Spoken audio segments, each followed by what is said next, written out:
Happy Saturday. Sometimes I get in a debate with a couple of my friends who have daughters who are in their 20s and 30s. The moms are girl moms. And I tried to tell them and explain, but they wouldn't understand. It's different trying to raise a young man, being a boy mom. As far as knowing that we cannot exemplify manhood and masculinity.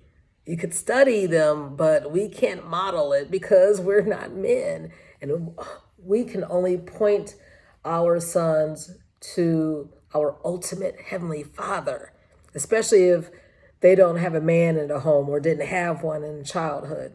Well, in Jeremiah, the 9th chapter, it talks about young men in verse 21. And we see this and listen to this on the news so often. For death has come up into our windows and has entered into our palaces to cut off the children from without and the young men from the streets. The remedy is, verse 24, let him that glorieth glory in this, that he understands and knoweth me, that I am the Lord, which exercise loving kindness, judgment, and righteousness in the earth.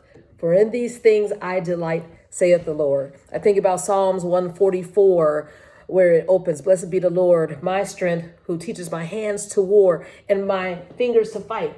And later on in that verse, it talks about how we want our sons to be as plants grown up in their youth, and that our daughters may be cornerstones, polished after the similitude of a palace. Blessed be the Lord, my strength, who teaches my hands to war and my fingers to fight. You are my goodness, my fortune, my strong tower, our deliverer. In whom will we trust?